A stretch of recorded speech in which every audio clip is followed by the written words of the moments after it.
Like, I don't have a really good reason for that, Debugging but you're right. It's much more important to initialize weights carefully than biases. Yeah. So the initializations, it just says to experiment with some of them. Yeah. Are we supposed to like hand code those? Okay, yeah, so this question came up. So you do not have to hand code Xavier, but we do want you to hand code the orthogonal initialization. So it's only like a couple lines of NumPy code if you follow the tutorial that we pointed you to. And mostly the reason is we want you to practice doing something in NumPy and then shipping the weights into your PyTorch model. That's kind of the point. Yeah. So the uniform you can just use how does the Yeah, uniform you can just use. I don't even know if PyTorch even have a uniform initializer. It does? Okay. Yeah.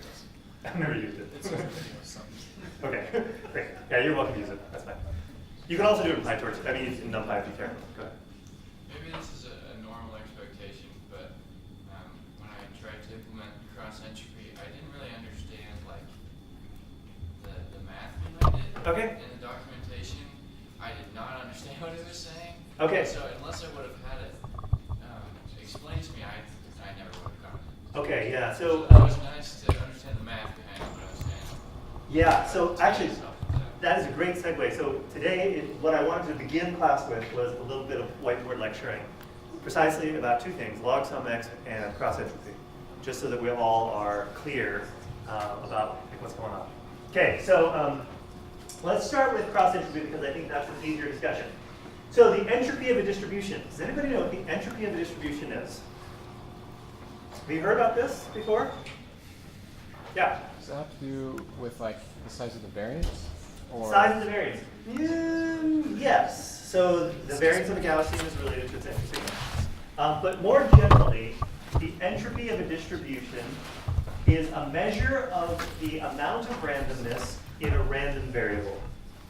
Okay. And so the classic example is, imagine that I have a coin, so a weighted coin, and I flip the coin and it comes up probability with some heads. Sorry, it comes up heads with some probability. Okay, so I take this coin, and let's suppose it's a fair coin. So I flip it a bunch of times. What is the outcome going to be? I flip the coin. Heads or tails? Do you know which one it's going to be, though? No, you don't, because it's fair coin. Okay, now let's suppose that I magically tweak the probability of this coin coming up heads so that the probability of it coming up heads is 1. Okay. Now I'm going to flip the coin. Now, what's going to happen? Flip the coin, it's going to come up heads. Okay, so you can sort of imagine that there's actually not much randomness in this random coin flip if it always comes up heads.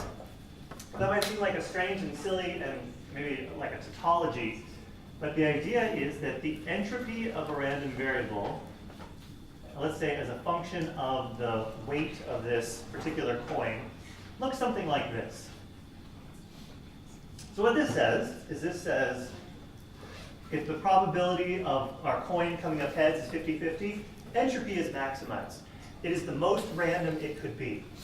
And if the probability of it coming up tails or heads is sort of 1, then the entropy is minimized.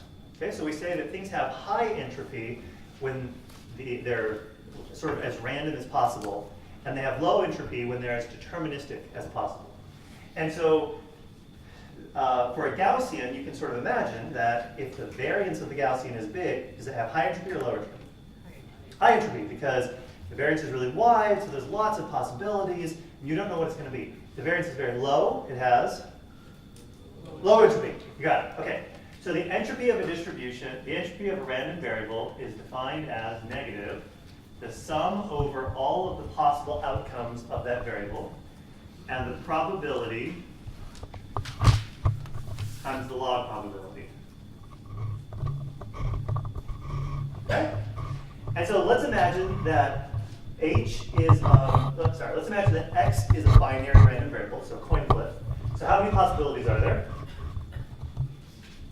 2, okay? And so we're going to sum over 2 things.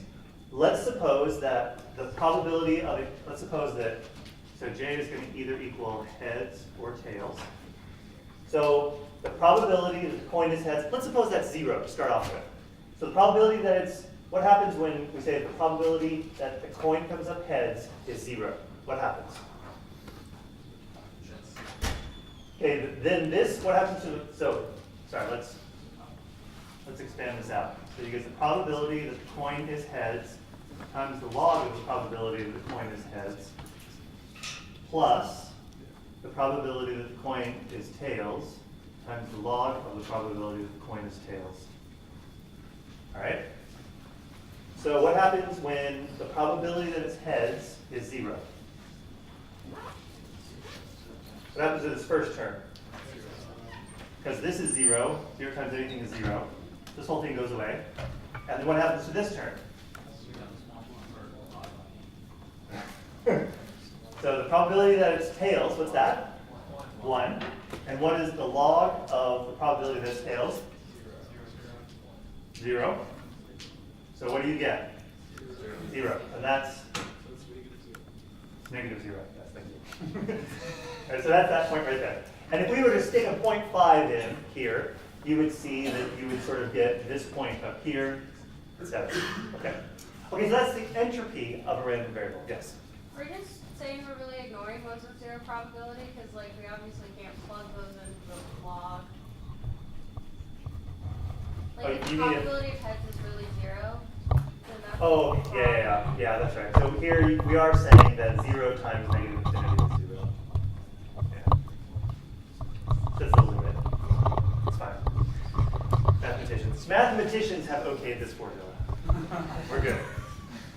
Okay, so cross entropy is similar. So the cross entropy between two random variables, x and y, is defined as the negative sum over all possibilities of, and then we'll say the probability that x equals j times the log probability that y equals j.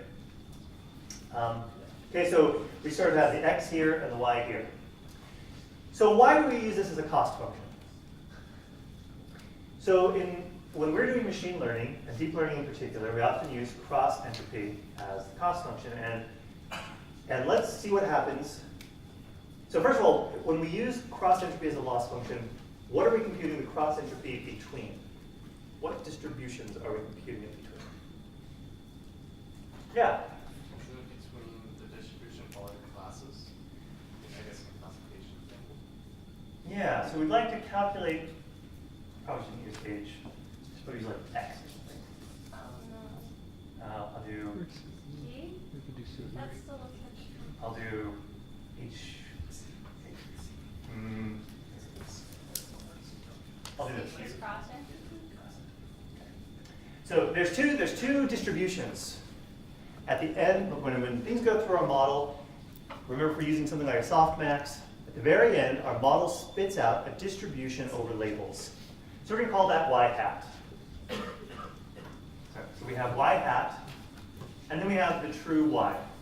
And we use cross entropy between the true distribution of the labels and our estimated distribution of the labels.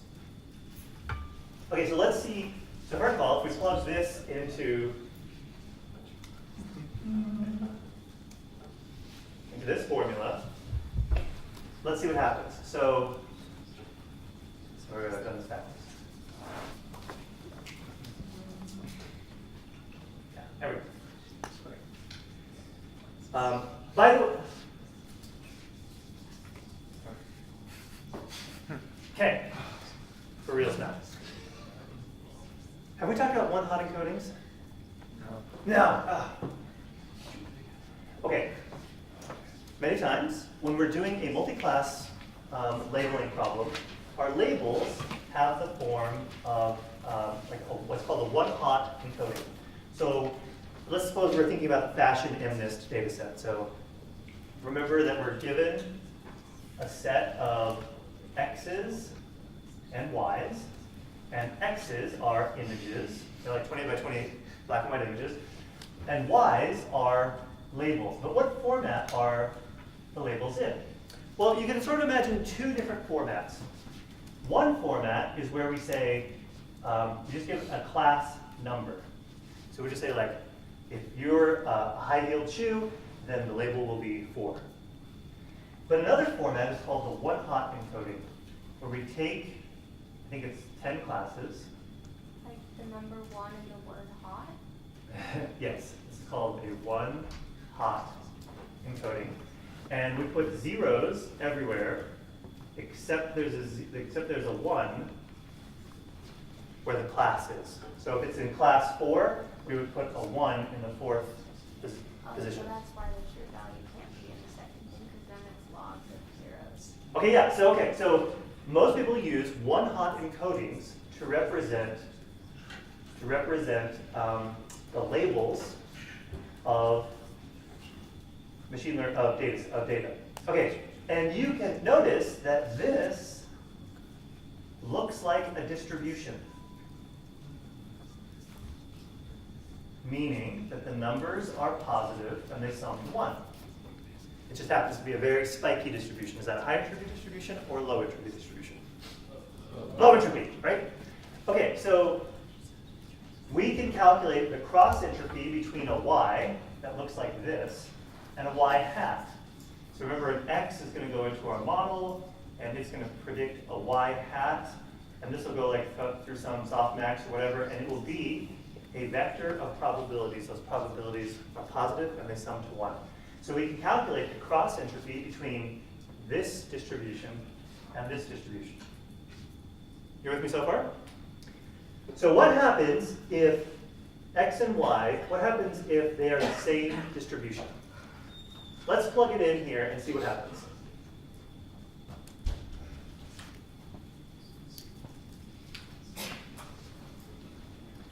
So suppose every number matches.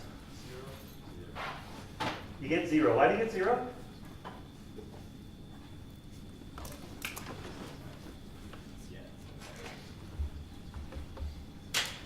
You get 0?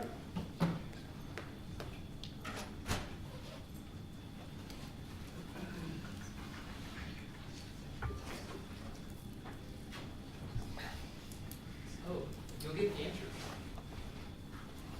It's just the entropy? Okay, so it turns out that if x and y have exactly the same numbers in them, the cross entropy is minimized.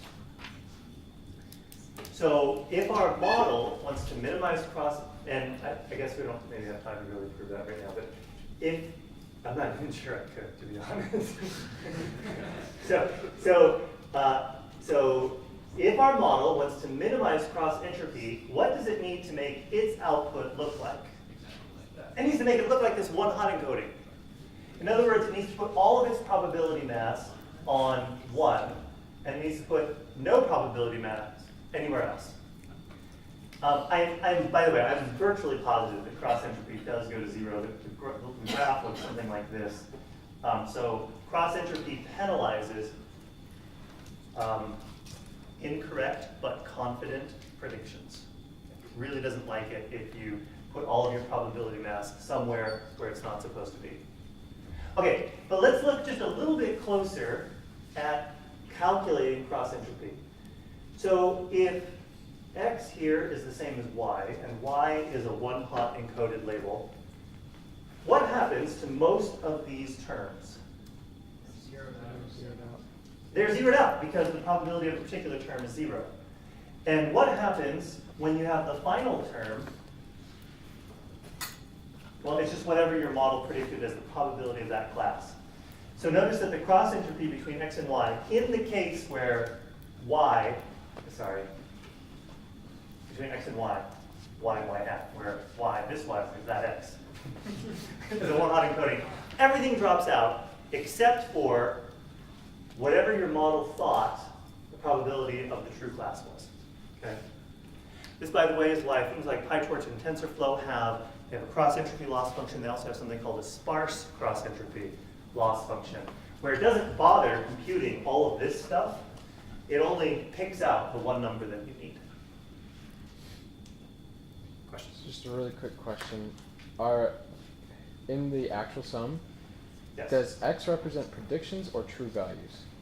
Well, so cross entropy here is defined generally. I suppose if we did it here, we would have, so the cross entropy between y and y hat is the sum over all possibilities of, and if you just imagine that this is a vector, Right. then it's just y sub j log y hat. Okay. Thanks. So it's super simple. Yeah. And is it important that we use the one-hot encoding on the left, not the right? Or does it make a difference? Does that make sense? So Oh. like that we're taking the log of our estimate, not the log of the one-hot.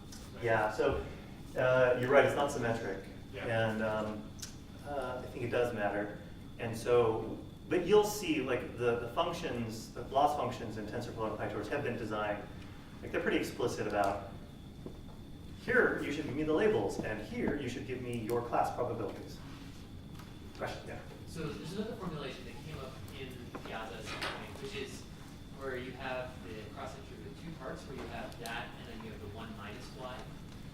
What is the 1 minus y that's doing? Or I guess 1 minus y, right? That's to say penalizing your incorrect guesses. Isn't that important as well instead of just looking at Yeah, so, your class? right, so the reason, so yeah, you're wondering, so a couple things. You don't, if you only have two classes, so let's go back actually right here. So here we have two classes. You have the probability that x equals heads and the probability that x equals tails. Well, we know that since there's only two classes, the probability that it's tails is actually just 1 minus the probability that it's heads. And you can put that same 1 minus here. So the 1 minus thing, I think, is only true for binary classes. But you're asking another question, which is, why don't we have to penalize incorrect guesses? And the answer is it happens implicitly. The reason is, this has to be a distribution, which means the numbers have to be positive and they have to sum to 1. So if you want to make 1 go up, the only way you can do that is to make everything else go down. And similarly, if you make this go down, everything else is going up somewhere. And so that's why it sort of works out. It's the fact that this is normalized that or implicitly means whatever probability mass you didn't put on the right answer, you must put on the wrong answer. Is there a reason to not always use the sparse cross entropy? Like it seems like it'd be a lot better. The only reason not to use, yes, so in general you should use sparse cross entropies. By the way, if you use sparse cross entropy, it's kind of funny, but you don't have to, you don't represent your labels this way. You usually represent them this way. But under the hood, what it's doing is it's saying, oh, I'm just going to take the fourth index of this. Right. So yes, you should use sparse cross entropy in general. The reason not to is if the thing you're trying to match with the cross entropy is actually a fully specified distribution, in which case it's sparseness. Okay, I thought I saw one more hand, and we'll talk about log sum next. Okay, we good on cross entropy? Yeah. So the way you talk about it is different than how they talk about it in the video. So that's Okay. kind of confusing for, I mean, I understand it now, so you giving the lecture, I understand it, but Oh, for okay. anyone who hasn't worked on the lecture, it is different than how they talk about it. Okay, good to know. Okay, so last thing that we need to talk about really quickly is the log sum x trick.